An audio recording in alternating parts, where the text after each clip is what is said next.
Within a few years, 1 in 100 people within Edinburgh will be living with Crohn's disease or ulcerative colitis.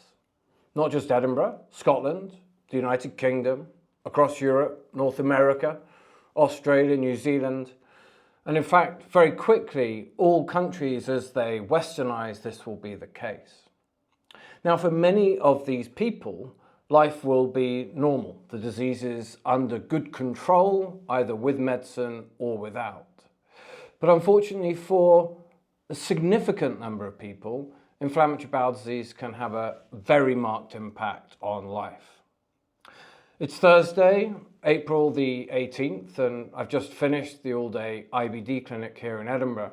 And this has brought to mind the significant impact that inflammatory bowel disease can have, from the physical symptoms, the psychological aspects, the complications of the disease and the drugs, and the impact on everyday life. So let's have a look at these things one by one.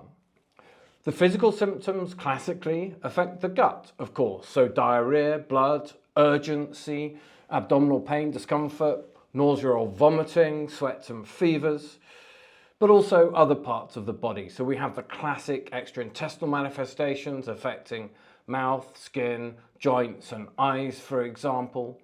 We can see people with profound loss in appetite and weight loss over time. The psychological aspects are often very profound, and these can occur both when someone has active disease, but also when someone is in remission from their inflammatory bowel disease. That can be anxiety and depression. That can also be as much as suicidal ideation, and also for a lot of people, a profound fatigue and mental exhaustion, which can be very debilitating indeed. The complications of the disease are often related to long-term inflammation, so that can lead to hospitalizations for flares, surgery where portions of the intestine are removed, and sometimes stomas are formed. It can also be complications such as a blood clot, a deep vein thrombosis or a pulmonary embolus. The complications of inflammation over time, which can include major adverse cardiac events, other metabolic illnesses, and neuropsychiatric illnesses as well.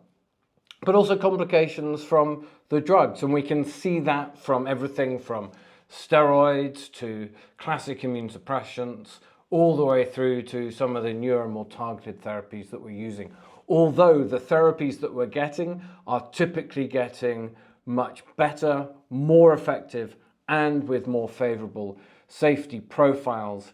But always we are weighing up this benefit-risk equation in terms of the symptoms, the intrusivity of them, and the impact of the inflammation on the individual, the body, and the mind over time, and the potential risks of drugs.